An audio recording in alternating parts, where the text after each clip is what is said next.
Rachel, unfortunately, had pretty much no argument whatsoever. And if she had done her homework, she would know that the very first gender abolitionists and trans advocates were pioneers of feminist theory. If Rachel had done her homework, she would have figured out that you cannot win this debate by taking a feminist stance. And you're actually the one endangering women's safety because you did away with the only system that could prevent a Naomi from becoming a thing.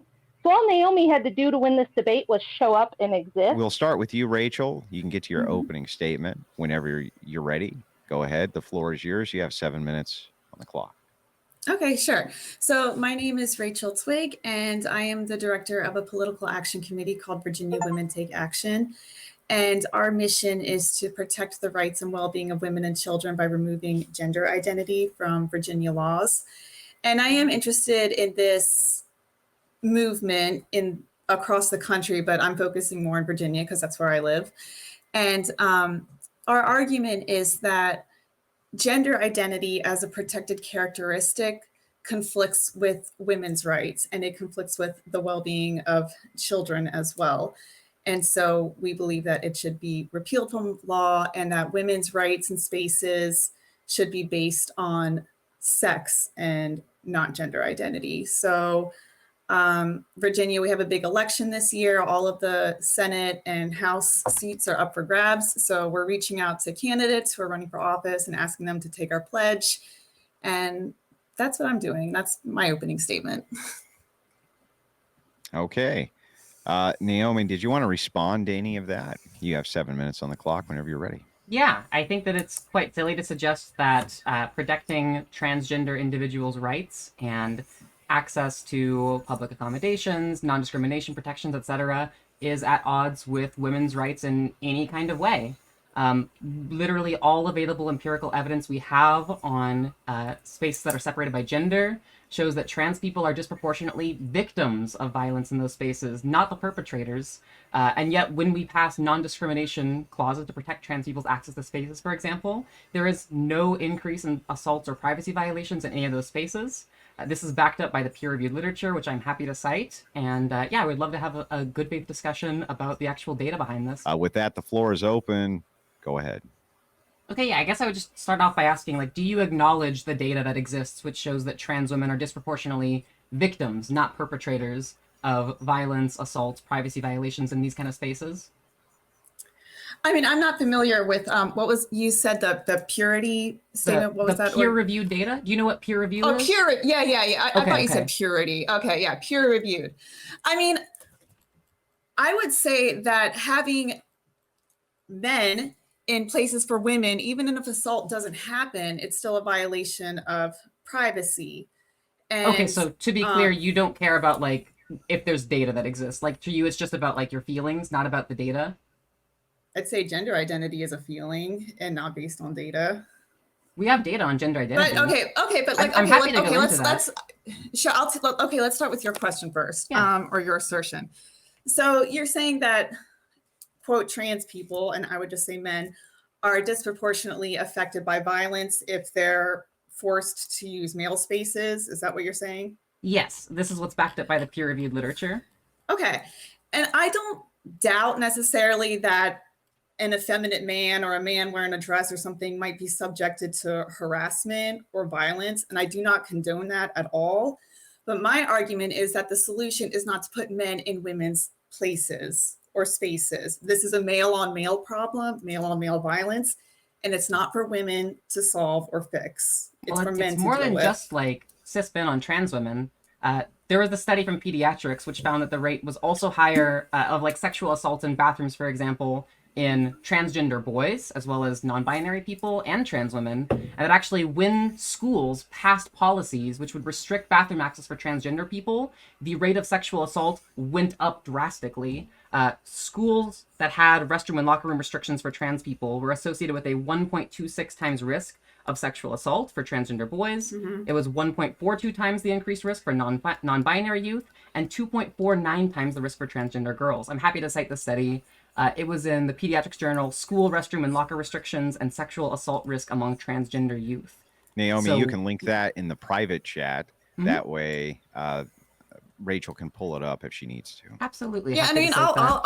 I'll look at anything, but again, and I guess this is going to be the real argument is my argument is that these spaces are based on sex. So if these assaults are happening to boys or men, it's unfortunate and I don't condone it, but you're not going to do anything to stop it. It's not my problem to deal with. It's not women's problem to deal with. That's quite male heinous on male. because here's the thing. I care about women that are assaulted or having their privacy violated in these spaces. I think that people who are genuinely committing assault or privacy violations should be dealt with. But the kind of policies you're advocating for literally result in more assaults and privacy violations. And you're just saying it's not your problem. It sounds like you really don't care about victims. I care about women. And what I'm saying is that it women, is a not privacy. Victims. Women and girls, okay? I care about women and girls. And I would say that, but like I said earlier, just having a man in a space for women and girls, like a locker room, for example, even if an assault doesn't happen, it is still a violation. It is still a form of sexual harassment. Wait, how is that a violation? How is that like sexual harassment? Because you're forcing girls to undress and be exposed in front of boys without their consent. There's like private stalls for this. Like I have never once seen someone's genitals when I go to the bathroom because I just go in my own stall and mind my own business. Like this is literally not a problem. I'm talking about locker rooms too, where you are more undressed. And even if it's not seeing genitals, you're in your underwear, you're exposed. And I'm okay in a room with other women. How is it not sexual harassment for like women to be exposed to other women then? Because we're fine with each other. We're fine with each other. We don't care because we're not a threat to each other. Not on like a large scale, not on the same. Trans women aren't a threat to cis women either. That's what all the data shows, like I was telling you. So wait. My question is it about whether or not there's an actual threat, or is it about whether or not like you feel afraid? Because all data shows there's no actual threat. But is this just about your feelings? I think that's patronizing to say it's just your feelings because we could see throughout human history that of course not all men, but the perpetrators of sexual violence and assault are men. For the most part, it's men. Right, men. And because of not trans women. Well, I don't know if I'm going to get kicked off YouTube for saying what I want to say, but I would not say that trans women are women. So okay, but like, I would say if you look at the actual data, trans women are not the ones that are responsible for the assaults and privacy violations that are occurring in these spaces. Hang on, so like, it's not the threat you need to be worried about. Naomi, I don't mean to cut in, but it looks like your camera froze up. Okay, well, I have a question to that. Okay, you say that it's not quote trans women who are committing the assaults. So if I were to say, like, okay, I'm in Virginia, Loudoun County made big news across the country. I don't know if you two are familiar with it, about 2 girls who were sexually assaulted in their school bathrooms by a boy wearing a dress. Okay. And there are examples of women who've been sexually assaulted in prison by quote trans women, to use your those language. People should be charged, absolutely. But let me finish my thought. Or have you heard of like the Wee Spa incident where the man was walking around with an erection?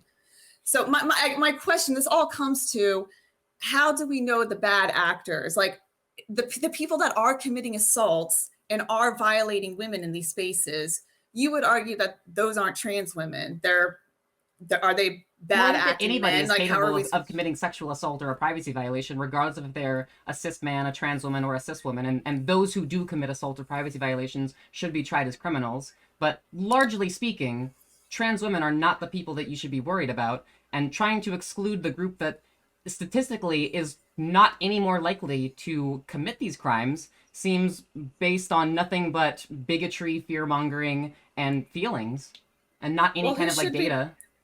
Who should we be worried about then? Like when we have spaces for women and girls, and you would say that trans women should be able to access those spaces for their own safety, whatever, who should we be afraid of then? So typically it would be cisgender men that are the most likely to commit these kinds of assaults. However, the data we have on like gender neutral spaces, for example, shows that assault and privacy violations are actually not any more common in gender neutral spaces as compared to like women's only spaces. Okay, I mean, I don't have a big problem with gender neutral spaces, but I do believe in protecting women's spaces.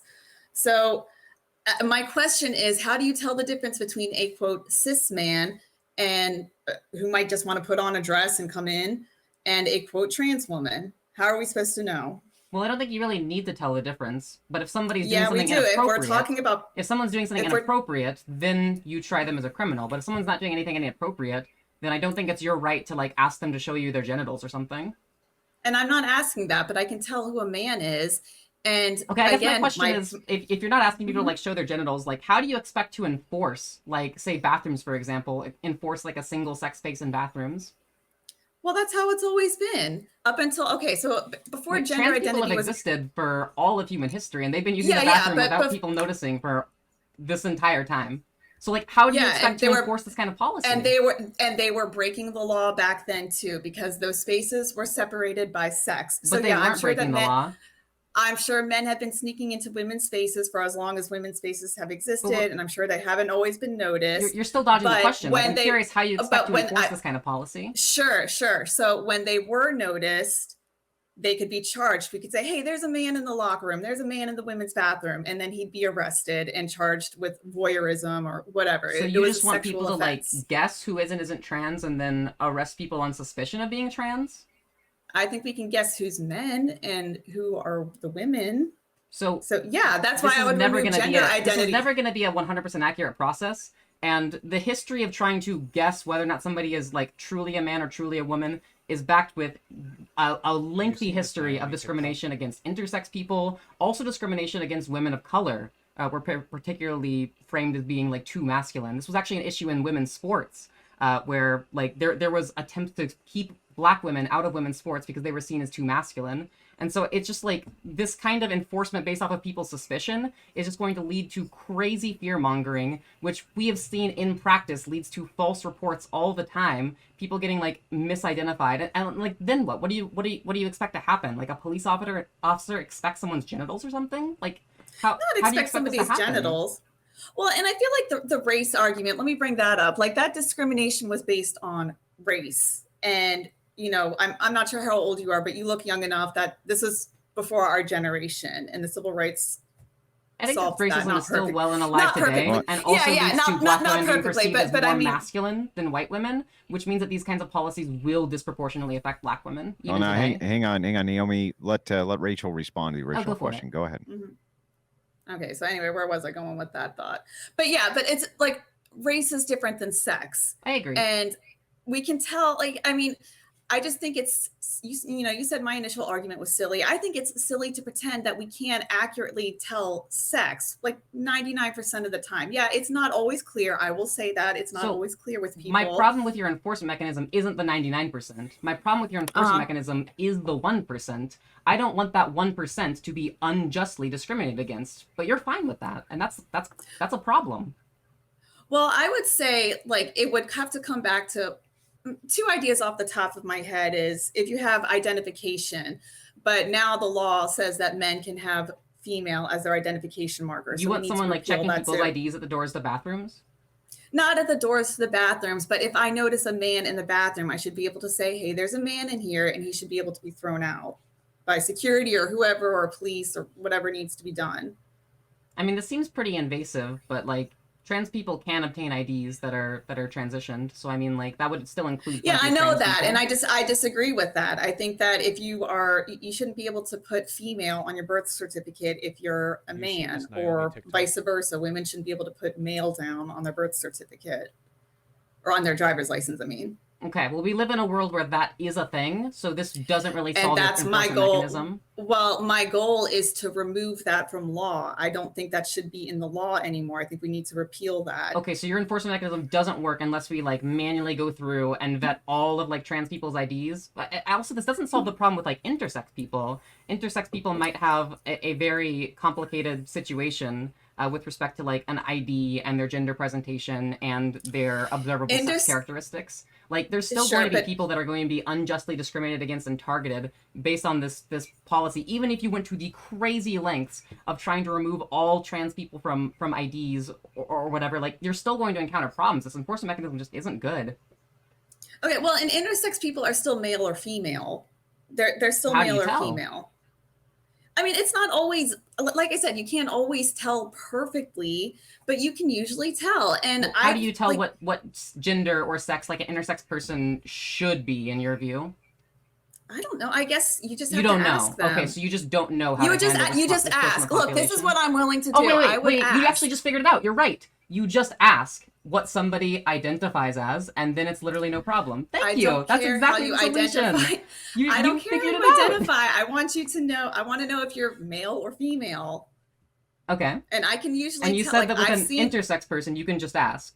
Why can't that be true for like Now, everyone? Naomi, hang on. I will say, go ahead. I just want to make sure when you ask a question, try to give Rachel enough time to answer it. Oh, sure. Go ahead. Yeah. Yeah. Because I mean, I'm sorry, I lose my train of thought sometime. But yeah, we were talking about intersex people and how do you know? How do you ask? Yeah. Well, look, I'll just tell you, like, I've seen men in locker rooms, I've seen men in bathrooms, and I can tell. And I just ask them to leave, and that's it. I haven't noticed an intersex person. And I do understand and admit that mistakes might happen. I might accidentally look at a woman who's a woman and say, oh, I'm willing to admit that that could happen. But I think it's worthwhile to protect women's spaces. Well, who are you protecting at that point? If a trans person is Women not, and girls. if a trans person is not causing any kind of like privacy violation or there's no like assault, yet you are actively harassing women by mistake, which you admitted will happen. I mean, at that point, it seems like you're just causing harassment in bathrooms over something that's not an actual physical, tangible harm. But like I've said, it doesn't matter if an assault happens or not. Just having a man in the space that's just for women is a violation. A violation of privacy, and it's voyeurism. This used to be a sex crime. How is that voyeurism? They're just going to the bathroom. Well, what about in like locker rooms where you're undressing? So someone's just like changing and minding their own business? How is that voyeurism? Because I'm undressing too, and I do not consent to undressing in front of a man that I don't know. What exactly do you mean by like voyeurism? Like looking at somebody inappropriately. I mean, I can pull up the exact definition of the word of like the law. So wait, you're just assuming that like trans people are by default going to be looking at women inappropriately in the bathroom or in the locker room? I think predatory men find ways to do that. Yes. Are we talking about trans women or are we talking about predatory men? Because I'm all for if predatory men are, you know, like taking pictures of people doing inappropriate things, they should be tried. But like just a trans person, and I would say the same thing if women do that to each other. Here's the problem. You keep on like jumping to different points where it's like if we just have a trans woman who's just say like going to the bathroom or just minding her own business, changing in her stall and then leaving, that's not voyeurism. So where's the problem?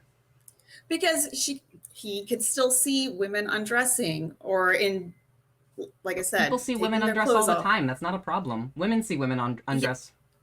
Yeah, women see each other undress, and we consent to being in a space with other women. We don't consent to men being in those spaces. Well, I mean, you have a choice to enter that space, and if you're going into like a place that has a trans-inclusive policy, you are thus consenting to the potential that trans people might be in there. That's just the nature of using public accommodations. Like you are consenting to that by agreeing to go into a space like that. I understand that, but like, if you don't consent to seeing trans women, you can just use like a gender neutral space. Hang on, you got to give Rachel an opportunity to respond. I am saying these spaces were designed for women. And when you have gender identity protected, then that space is no longer safe for women. And so women don't feel comfortable using. Because I just explained, you're undressing in front of men. That's not a safety concern. That's not a safety concern. Yes, it is. Do you think that women or girls should have to undress in front of people that they're not comfortable with? So if you're uncomfortable in dressing in front of someone, then you should find your own space, your own private stall where you can do that. That was what the women's space was for. No, women's space. You have to undress, you have to undress in front of other women in that space. Yeah, it's but not just we're for you. Comfortable with that. I know it's not just for. Yeah, it's just for all of us. And I would say that trans women are men and do not belong in those spaces. I guess it's just for women. My problem is that like there's just a long history of this exact same kind of argument being used to justify discrimination against minorities. I guess, okay, if I'm characterizing you correctly, make sure I'm not misrepresenting you. You're saying that like if a group of people, say like women, feel uncomfortable with like a certain minority in like a bathroom, then they should be allowed to exclude them from that bathroom. Is that correct? You're deflecting again because we're talking about sex. We're not talking about race or whatever. We decided, or our grandparents decided that we were gonna not have discrimination based on race or national orientation or whatever. And So no, we can't just say like, oh, we don't want other people in the locker room with us. It's separated by sex. Okay. In practice, it's really not separated by like your kind of strict definition of sex. When we acknowledge intersex people, when we acknowledge trans people using the bathroom without issue for literal decades, in practice, it's just not separated by sex in the way that you think it is. And as somebody that uses public accommodations, that's something you just have to acknowledge. Like, yeah, but when you use public accommodations, you're comfortable with other women, is my point. Like, and you say, oh, if you're not comfortable, well, is it about using those comfort spaces, or safety? It's both. I would say both are important. Okay. So if somebody is uncomfortable with someone in a bathroom, then like, what should they do about it?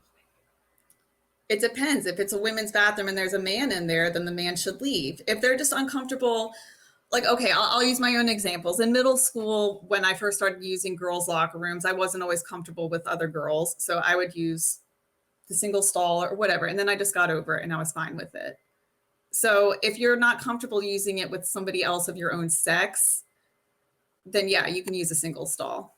Okay. So it seems that if somebody is uncomfortable, then they can just move to a different place, to a separate stall. Like, you can just move to your own stall if you're uncomfortable with like a trans woman existing. But they're men. It's a space for women. I am not uncomfortable using a locker room or even like showers or whatever with other women. I'm uncomfortable with a man being in that space. But so like, it's just coming down to like your comfort at that point, though. Like, most women are actually comfortable with trans women using women's spaces. If you look at the survey data, most women literally are totally fine with it. So like, you are in the minority. I mean, I'll look that up. What survey data? I believe it was from either Reuters or Pew Research. I had seen this before. Most women comfortable. Because I mean, with trans people in bathrooms. When you Google, because like well, right now Google we're talking about like your feelings of like being uncomfortable, but you're in the minority of this. Well, when you put into Google, most women are comfortable with trans people. What do you think is going to pop up? We have if you search adult human female or I have one from the Hill. See countless women speaking about this. Yeah, I have a poll from the Hill. And it's okay for us to go over the poll data, but I don't want this debate to become too pedantic. So let's dive into the data. I'll just write down things and look them up. We can dive into the data, this kind of thing. We don't want to get too hung up on just a singular point, but go ahead with this one for now. Yeah, so this is poll: majority support law allowing transgender people to use bathrooms that align with their identity, and that's from the Hill. Like, your discomfort puts you in the minority. So at that point, I feel like you should just find your own space if you're going to be uncomfortable like that. Yeah, but there's also countless women now who are speaking up about this. I mean, I don't know if you're familiar. They are in the minority, though. Do you think they're in the minority? Well, yeah, I have the data right here in front of us, and it shows that they're in the minority. Yeah, but you're quoting one article or one survey. Do you want another data point? Because there's also data from Reuters which found the exact same thing. A lot of women, like, what about all the women who speak up about this, who've been banned from Twitter and banned from social media? And they're in the minority. That's what all the data shows. You don't hear their voices. Wait, are you denying the reality that all of the data we have? About minorities. Are you agreeing, or are you denying all of the data we have, which shows that yes, most people, including most women, are completely comfortable sharing a bathroom with a trans person? I don't believe it, but I'll look it up. I'm writing these things down. I'll look them up because I'm not familiar with these things that you're quoting, so I can't say yes or no. I agree with that. I'm also interested in your thoughts on like transgender men, because if you're so concerned of like big hulking men entering women's bathrooms or women's spaces, like are you aware of transgender men? I'm aware of women who do extreme body modification. Yes. Okay, so like, do you think that a trans man should be in the women's bathroom? I would say yes. Have you seen transgender men? Have you seen like what Buck Angel looks like? Have you seen? Yeah, like I know Buck Angel, and so my thing with that is I'm like, well, because like he's a hulking dude. You want hulking dudes in the women's bathroom? Got to give Rachel a chance to respond. Go ahead. I would say it's on them to.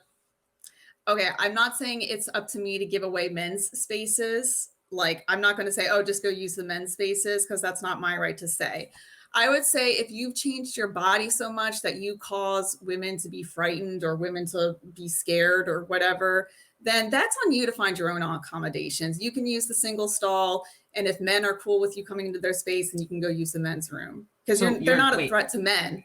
Are you? Wait, so you previously said you were okay with trans men using the women's bathroom. Now you're saying you're not okay with trans men using the women's bathroom? I mean, it just depends on what they look like, but I do acknowledge that, yeah, they do, like, they have beards, they don't look like women. So yeah, if they're causing like a startling reaction or something, then it's just kind of on them to deal with it and find the right place. How do you expect to enforce this at kind of like any kind of policy level, where the policy for trans men is now, if I think you looked like too much of a man, you should use you should use some other space. But if you look still not scary to me, then they're fine. Like, how do you expect to enforce that? That's a crazy policy to like draw the line with some kind of arbitrary notion of like how manly they look. I mean, I guess I would come back to like just black and white. It should be based on sex. And I do understand if you're basing that, it off of sex, that would say that trans men should use the women's bathroom. So you're flip-flopping again. Yeah. So no, I know. And so I would have to. You don't have a consistent policy on trans men. You just haven't thought about this before. Look, I don't have a consistent thought on trans men, because I do say, well, like, isn't it a little bit irresponsible for you to be advocating for things at the policy level, at the government level, when you haven't even thought about trans men? Yeah, you can finish. Go ahead. Yeah, because I want to protect women's spaces. Trans men, which are just women, they're really not a threat to anybody. They aren't a threat. Hold up, why aren't they a threat? Because they're still women. Well, they still have might women. See a woman like, naked. That's a threat under your worldview. They're still women, though. They're still women. They're still women, and you can tell somebody by their body frame. I mean, like, I know Buck Angel, when you see her pictures, like at first glance, yeah, it looks like a man, but when you see the full body shot, it's totally comfortable with Buck Angel and people that look like him walking into the women's bathroom. But you're uncomfortable with someone like Blair White walking to the women's bathroom? Like, you're delusional if you truly believe Blair that. White looks like a man. If you see Blair White's full body, broad shoulders, narrow hips, still looks like a man. If you feel more comfortable with Buck White in the women's bathroom than Buck Angel than Blair White, it's okay. Then you are crazy. One of those is a hulking man, and the other's a bimbo. Well, one is a hulking man. Yes, I will agree with that. Yeah, but no, look, I can admit that, yeah, it does cause some complications and confusions. You can't always tell who's who, but I think it's worth trying to enforce it, at least to protect it on the basis of sex, these spaces for women. Okay, so like I think it's better. I think clear policy on trans men, and you're doing things at the legal level. Like I just have to go back to, this seems so completely irresponsible and ill thought out when you're flip-flopping and cracking at even just the slightest pushback about trans men existing, and yet you're doing things at like a political action committee level. Like, that's so crazy how little you've thought about this issue. I mean, I do think more about the men coming into women's spaces. I don't see trans men as a threat to anybody. I don't think they're a threat to, I can tell you men. That I don't think they're a threat to women. In general, women feel a lot more afraid of trans men being forced to use the bathroom with them than trans women being allowed to use the bathroom with them. Like, this is what the data shows. Women believe. And I would say that's on us to figure out. Like, that's, like I said, the male on male violence, that's for men to figure out. We women will have to figure that issue out ourselves. I mean, I just hate that view of saying just like, oh, you know what? That violence is just not my problem to worry about. Like, people are actively being victimized by the kinds of policies you're suggesting. I cited data which showed that trans people are multiple times more likely to be raped with the policies that you're proposing, and you're just like, oh, not my problem, don't care. Like, that's awful. Like, you are literally just telling rape victims that you don't care. I care about rape victims. I care Unless that they're trans. I care that federally funded domestic violence shelters have to admit men or lose their funding. I care about women in prison who have, for many of them, Rachel, have been victims of sexual assault. Can I finish a thought, please? Yeah, go for it. I care about, I don't think trans is real. So I care that women in prison, many of whom have been victims of sexual and domestic violence, now have to share cells with men and spaces with men. I care about that. And yes, I have sympathy for all victims. I have empathy for all victims. But my solution is not to erase women's boundaries. I care about men who are victims of assault. I do. But again, the solution is to not just let them into women's spaces. They can't take refuge in women's spaces. But like, there's no increase in assault or privacy violations when we do. Like, it's literally not a problem based off of any evidence we have. Okay, well, again, I don't want to go in circles with this, but like I say, just being in the space for women, even if assault doesn't happen, is a privacy violation. But we're kind of going in circles. This is once again like the flip-floppy problem, where it's like you care about, like, you know, the material harm until it's pointed out that there is no material harm, and then you immediately jump back to your feelings. Like, at the end of the day, things are just going to fall back to your feelings, and falling back on feelings has a heinous history of exclusion in bathrooms, from gay people being excluded at bathrooms to the white-only bathrooms we had in the civil rights era. The history of this kind of argument of, well, my feelings of not being comfortable in a bathroom with this person that I don't like, or this minority, it's just used to harm people. And it's based off of no data, no, like, true differences in assault or privacy violations. It just hurts minorities. Like, that's the entire point. Well, I would say that gender identity is just based on feelings, and yet there's laws protecting it. I would love to talk about gender identity, because we can actually locate it in the brain. Hang on, let Rachel finish the point, and then you can move in. So gender identity is a protected characteristic, and I would say that that's just based on your feelings, your own internal sense of self, and it's just an ideological belief. Whereas sex is real. It's much more observable, and even though it's like, yeah, there's DSD and intersex, it's much more observable than gender identity. So if I'm understanding gender identity as a protected characteristic is trumping sex. It's trumping women's rights to fair sports, women's rights to safe prisons and locker rooms, all of women's sex-based rights. Okay, I think we're just going in circles on like your feelings. So I'd love to talk about gender identity and how you say that something is real because it's observable. Is that correct? Sure, I'll say that. Awesome. Yeah, gender identity is observable in the brain. We have done MRI scans, studies on the brains of transgender people, and we see time and time again that the brains of transgender people are actually shifted to be more like the brains of the gender they identify with. There are some subtle differences between men's and women's brains on average, and this is true about trans people too. However, for trans people, it's shifted in the direction of their gender identity, not of the sex they were assigned at birth. So yeah, gender identity is real. We can measure it in the brain. The brain scans that I'm familiar with show how the brain changes when you're taking testosterone or estrogen or synthetic hormones. So that's part of it. That, to me, Hold up. To me, that doesn't prove that gender identity. That's part of it. Okay. We also have studies on trans people before they medically transition, and there are still regions of their brains which are shifted towards gender identity. This is observable even before medical transition. But then how, okay, so my question on that is like, what is gender identity in the brain? Like, do they have more feminine characteristics or more masculine characteristics? Okay, that doesn't make you male or female. And I would say your brain is still a sex. Hang on, let Rachel make the point, Naomi. Hang on. Just and like your brain, from whether or not gender identity I know you can real. Push back in just a second, but let her finish her point. Okay. And the brain, every cell of your brain is still has like male or female sex chromosomes in it. So even if you have more effeminate characteristics and that shows up in your brain in whatever region, that doesn't make you female or male. Like that's not what determines that's your not what sex. I'm talking about. That's you're talking about gender. But what I'm talking about is whether. Hold up. What I'm trying to talk about is whether or not gender identity is real. You said that we can't base things off of gender identity because it's not real. I'm not saying that having a gender identity like gives you a pussy or whatever. What I'm saying is that gender identity is real and we can observe it in the brain. I'm sorry, Naomi. Your camera actually crashed out again. Oh, it seems like to me you're trying to dodge the point as to whether or not gender identity is real. So now that I've explained, transgender identity and how we can actually view it in the brain in like MRI scans, do you acknowledge that gender identity is real?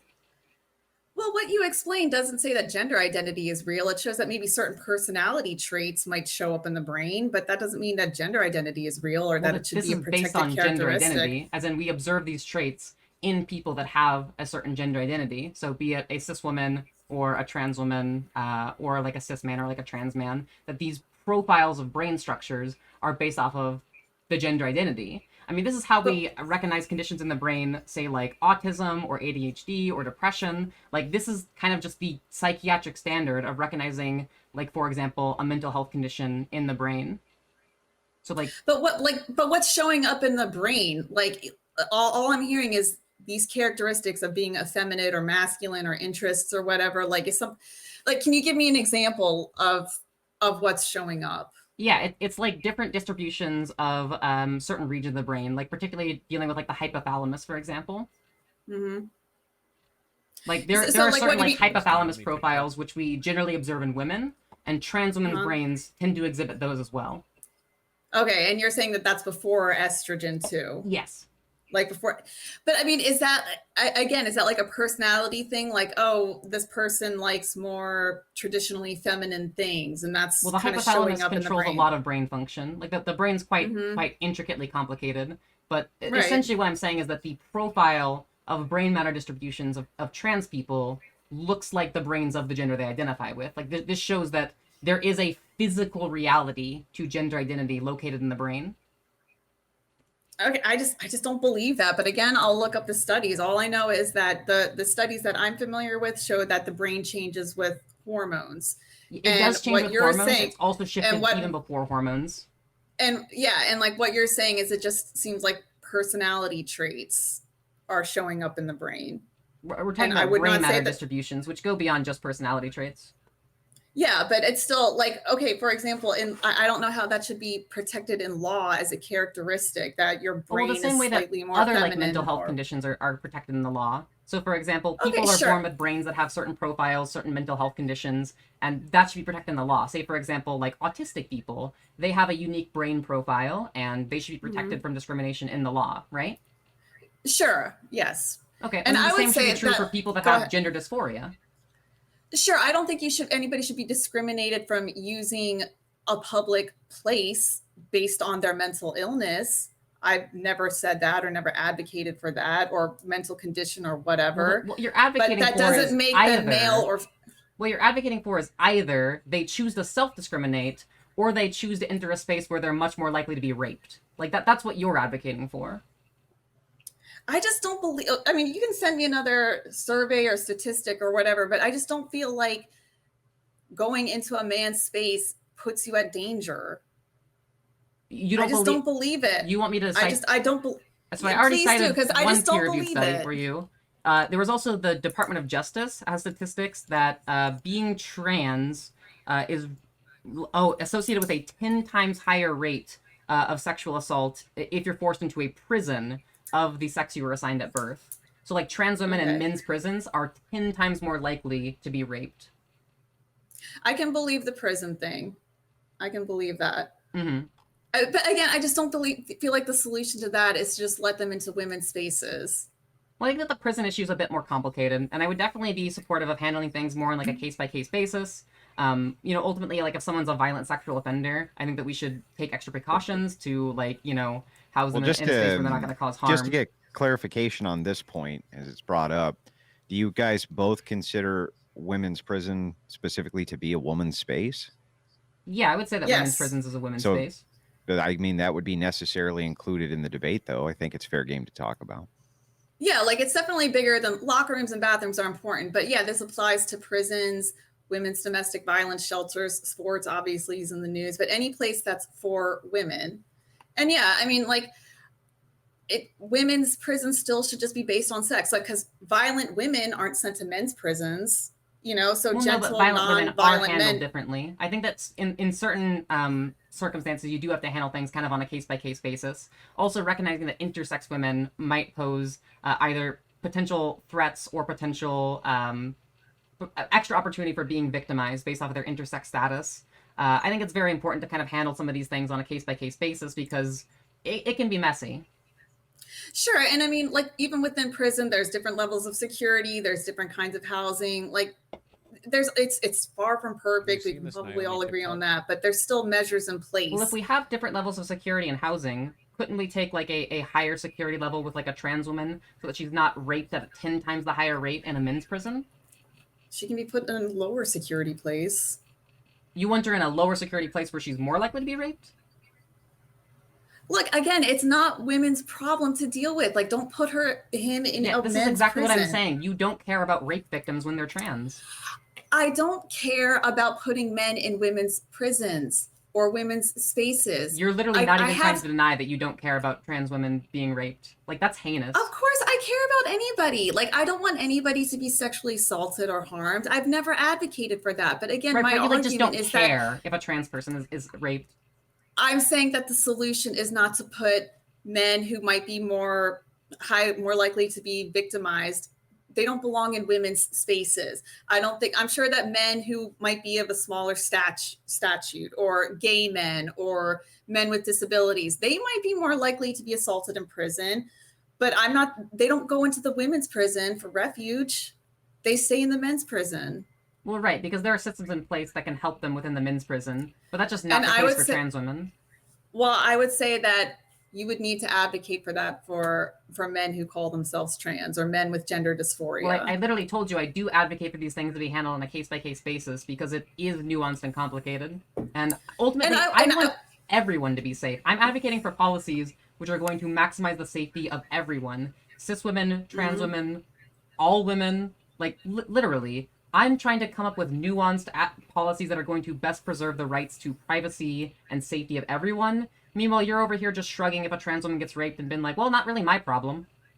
I mean, I don't mean to sound callous about it, but again, the solution is not to put that person in a women's prison or in a women's space. It's just not the solution. It works in women's prisons. Like we have different levels of security clearance that we handle on a case-by-case basis. Prevents trans women from being raped with disproportionate rape. What about women who are now being impregnated by men in prison now? Oh, you mean by like male security guards? Because that's been a problem for a long time. No, by men who identify as women and being allowed to go into women's prisons because of this. I've seen that this is an exceptionally rare thing that happens, and I think we should be taking steps to like deal with it. But ultimately, what steps would you suggest to deal with that? Yeah. So we can like identify potential like risky inmates and make sure that there's a housing situation such that we're going to minimize risks of pregnancy and assault, and handle this on like a case-by-case basis. But I mean, it's ultimately a fact about the world that in all of these systems we set up with women's prisons, like women getting impregnated, particularly by male guards, which is the most likely threat of them being impregnated in a women's prison is male guards, not trans people. Like that's what we really need to be focusing on if we're really trying to reduce this risk. And that could be a separate conversation because I wouldn't have a problem with reducing. It's interesting that like it's not something you've even thought about before. Let me finish a thought. I have thought about it. Let me finish a thought. Finish. I wouldn't be against the idea of only female guards. I mean, that's a different conversation. I'm sure there's a lot to think about with that and consider, but that's a conversation I'd be willing to have. But again, the solution is not to put more men in those spaces. Like, male security guards raping female inmates is a problem. The solution is not to put more men in that space. I guess my question to you is like, what's worse? Like, say if there's like a consensual sexual relationship in prison between like a trans woman and a cis woman, or like that trans woman going to a male prison and being raped, like which one's worse? Well, first of all, there is no legal consensual sex in prison because of the Prison Rape Elimination Act. There is no legally consensual sex. There's just not. So you can't say that there is any consensual sex. I mean, people do have consensual sex in prison.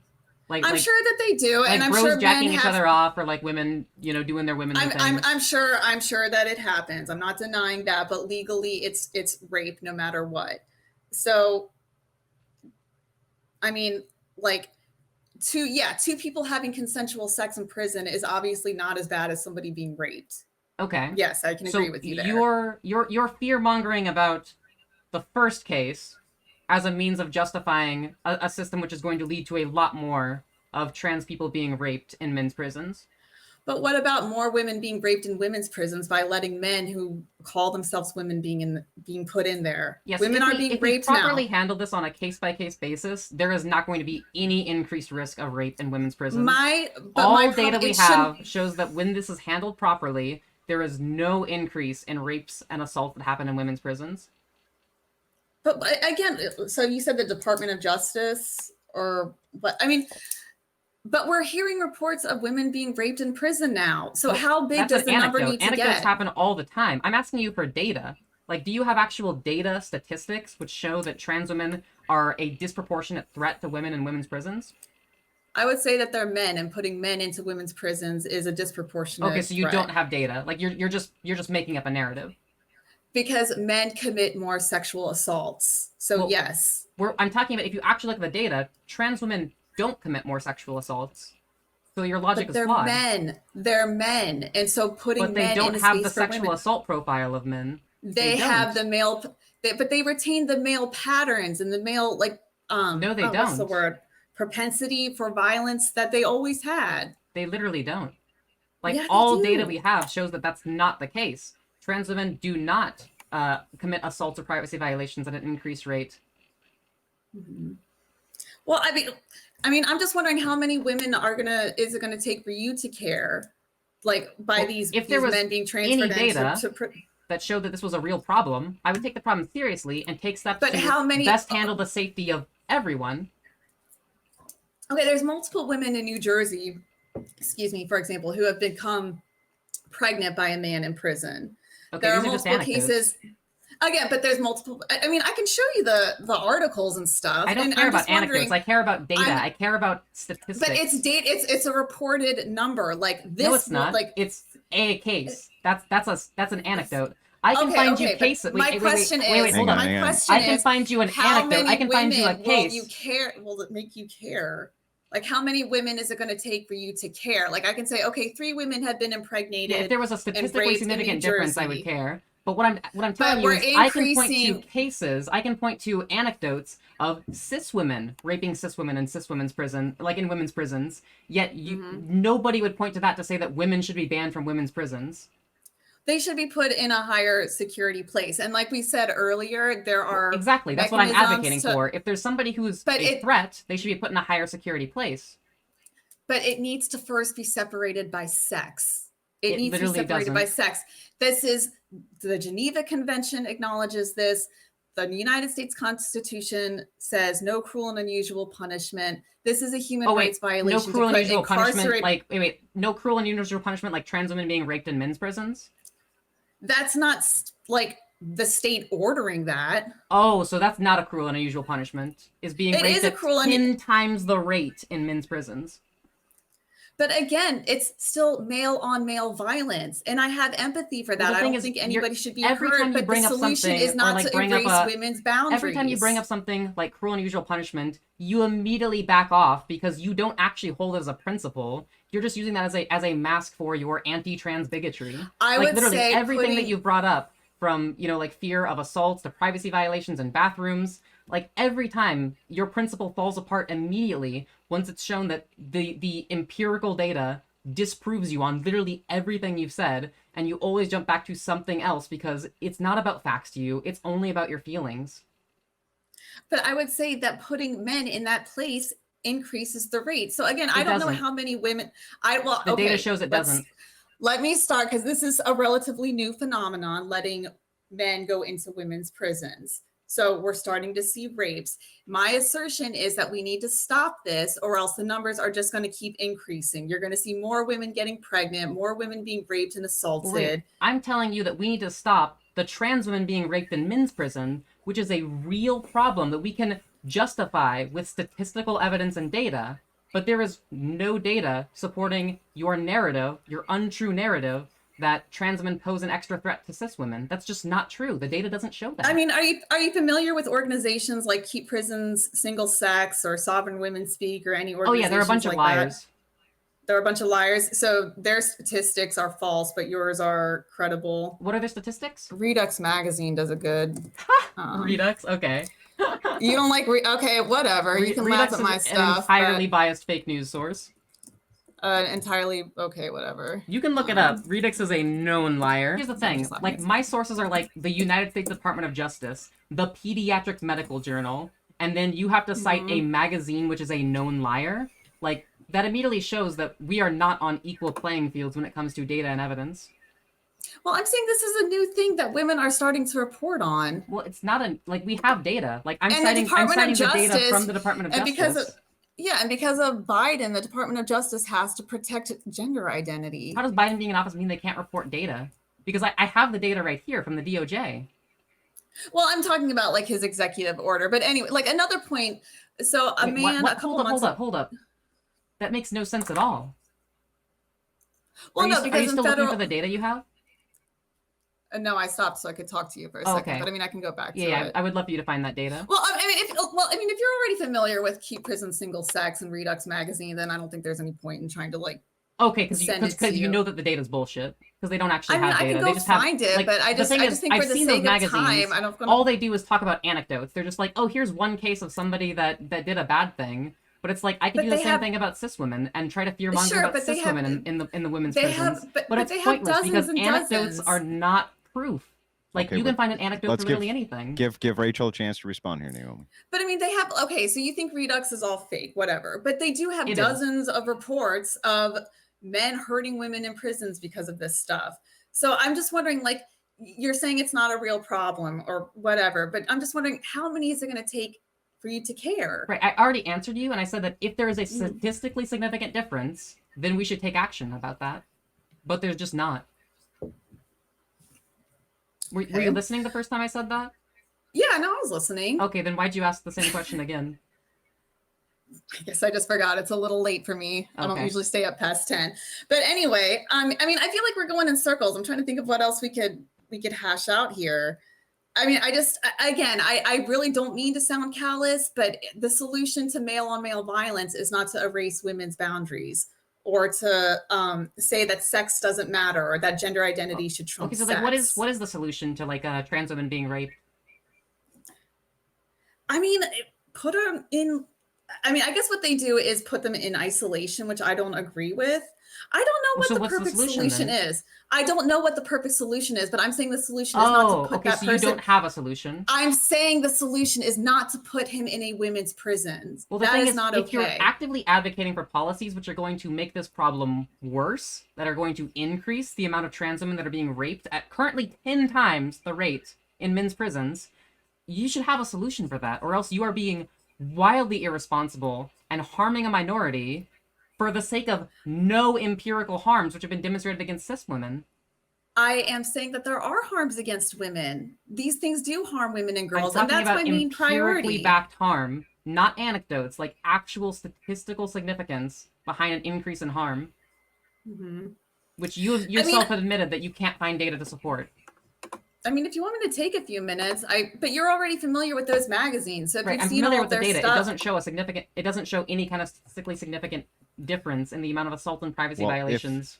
If we are circular on this point, another women's space that was brought up that you guys only touched on briefly was women's sports. If you guys want to dive into that, that's another point of contention that you guys can dive into before we get to the closing statements. Yeah, I'm happy to talk about women's sports. I think that like sports medicine science and policies for inclusion in male and female sports is going to be a complicated and nuanced issue, even ignoring the existence of trans people. I mean, we live in a world where I hope that we can acknowledge that intersex people exist. We live in a world where there are other complex situations, such as certain medicines that people take affecting like athletic performance. There are people that were caught doping and then have gone off of that doping for years. Like ultimately, sports medicine science is a very nuanced, complicated issue. And I trust these sports medicine science bodies to come up with the best extent of fairness and inclusion as possible in the policies they create, because there's not a perfect solution that exists for sports. And so, yeah, I think that this is another one where you kind of just have to handle it on a sports medicine science kind of basis. Okay, I mean, I would still say it comes down to sex. And then even within... But sex is a lot more complicated than some kind of sex as in like athletic performance is going to be a lot more nuanced and complicated than a simple binary. I mean, I would disagree with that. You don't think that like different levels of hormones are going to affect your sports performance? Sure, but like women are not a hormone level, so like sex is not based just on your hormone levels. Why do we separate men's and women's sex? Why do we separate these sports by sex? Because our whole bodies are different. It's not. It doesn't just come down to testosterone or estrogen. Why are they different? Yeah. Because of how we've developed. It starts as why did we develop that way? It's because of hormones. All of these are going to boil down to hormones. Okay, but like, yeah, hormones affect your skeleton. So even if you, okay, like let's say you suppress your testosterone and take estrogen, that doesn't change your hips. That doesn't change. It does if you how start early you enough. walk. I don't know if you've seen the data, but for those that start before the age of 25, it actually does affect your bone structure because the bone plates don't fuse until about the age of 25. Mm-hmm. Well, I mean, but if you've still gone through male puberty from like 12 to 20, you're still going to be a lot bigger and different than like a 20-year-old woman. Maybe on average, but it's really going to depend on things like your androgen sensitivity, going to depend on your natal hormone levels. Like, it really creates just, like, it's really just such a nuanced topic that I don't think that your binarized notion of sex can fully encapsulate something that's going to be fair. But I guess, like, my question for you, if the problem is, like, going through a male puberty, how about, like, a trans girl who went on puberty blockers such that she never went through a male puberty? She never went through male puberty. She never developed in that way. What would be the problem with her competing in women's sports? Well, first of all, that person is still male, and it's still a space for females. Wait, why is why is it unfair? Well, it probably wouldn't be that unfair. That person probably be at a disadvantage because they've fucked up. Can I swear? Sorry, they've messed up their endocrine system, and their bones haven't formed properly, so they probably wouldn't. Okay. So so they wouldn't be very strong. What you're saying is it's not about fairness to you. It's about excluding trans people. It's about a women's space. Okay, so you don't care about fairness. Women. Because at the end of the day, what I care about is fairness, and that's what I'm trying to come up with a nuanced policy to best ensure fairness. But you just admitted you don't care about fairness. Like you just care about excluding trans people. It's fair. It's more fair for women to let them have their own sports. I'm sure that I'm stronger than some men. I'm sure that I can run faster than some men out there in the world. But that doesn't mean that men should be able to compete with women. On average, men are going to be bigger and stronger than women, and that's why women have their own separate sports. Let's kind of start out just like on a more case-by-case basis. If it is a case where there is no concern about fairness because this trans girl, for example, went on puberty blockers, never went through a male puberty, why can't she compete? It seems perfectly fair. Because that person is still male. And okay, so you don't care about fairness. Fairness. Sorry, excuse me. This is just like, once again, another one of these things where you're going to start by saying... Let me finish a point. I have to point out that you're once again doing the thing where you're like, I have concerns, and your concerns are supposedly about fairness. Well, then I point out an instance where the fairness issue is completely solved. You immediately jump back to, well, I just don't want trans women in these spaces. It's never about the thing that you claim it's about. You're always lying because at the end of the day, all you care about is your anti-trans bigotry. You don't care about the fairness. The ultimate thing is spaces for women and girls. And I think for women and girls, it doesn't matter if they're big or strong or whatever. Sports, it's their space. It's a women's sex-segregated space. I thought the reason why we separated... fairness is ultimately a good let Rachel reason. Let me finish my thought, please.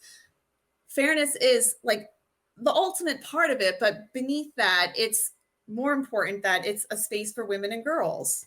It's their own space. It's their own leagues.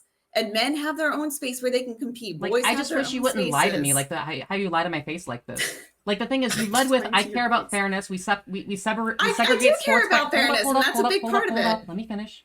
You say that I care about, segregating sports by sex because it has to deal with fairness. And then I point out that, no, you actually don't care about fairness. And you acknowledge that you really don't care about fairness. To you, it's just about excluding trans people. Like, I just want you to stop lying to everybody that you care about fairness, that you care about safety, and just admit that what you really care about is excluding trans people. Because on every single argument, it's been exposed that you don't care about the actual evidence of who is harmed by assault and privacy violations. You don't care about the actual evidence behind things that are fair.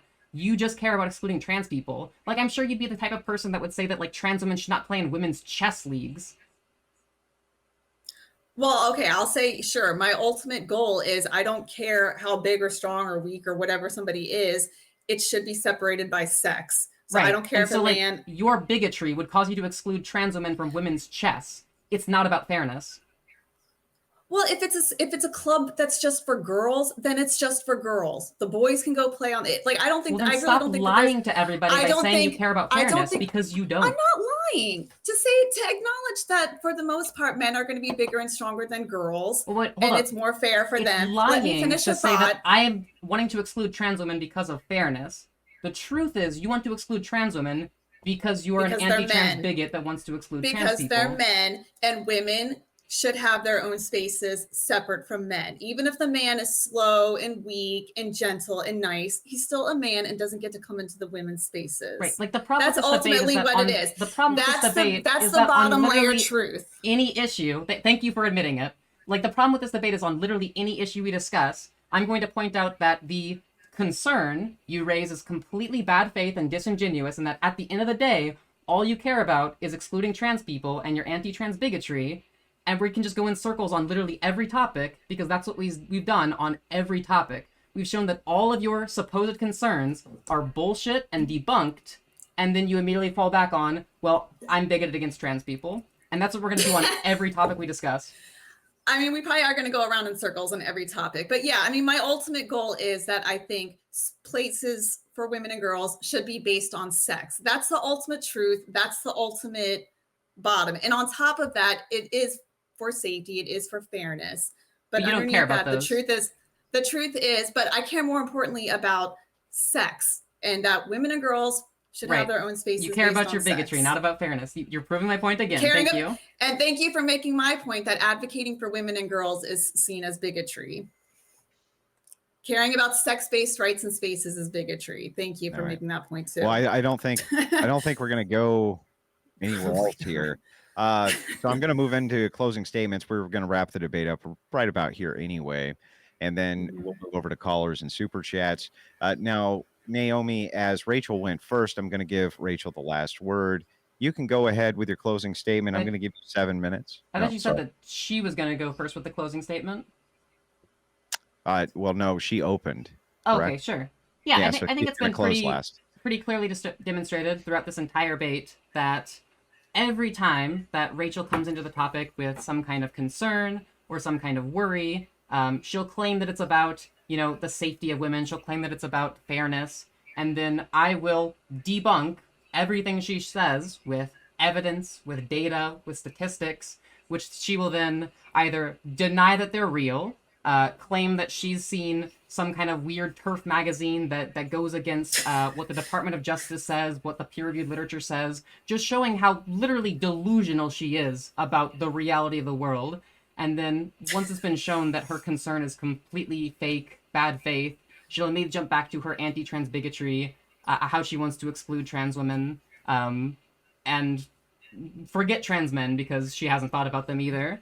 So yeah, I mean, really, at the end of the day, Rachel is an anti-trans bigot, and her trying to advocate for, the quote-unquote rights of women and girls is not that. She cares more about hurting trans people, and has time and time again showed that she is okay with trans people being raped, with trans people being assaulted, and that she doesn't think that it's her problem to worry about. And with all of the little time and effort she has thought about this and put into this, it is insane that she runs a political action committee dedicated to attacking trans people's rights. A time in this country where trans people are facing an unprecedented legislative assault against our rights, against our safety, and she's just adding fuel onto the fire. And yeah, I think I've shown pretty clearly that she is bad faith, and that none of the things which she supports are backed up by any kind of evidence or data. And so that's that. Okay, well, thank you for that closing statement. And then over to you, Rachel. You have 7 minutes on the clock. Sure. So I'll just end with, again, my basic argument is that the laws should protect sex and not gender identity. And it's the ultimate truth that male and female exist, we're different, and women should have their own spaces separated from men. And it is a fairness concern, it is a safety concern, but ultimately it's just truth. And, if I'm an anti-trans bigot, then I would say Naomi is just an autogonophile and a man. And that's my final statement.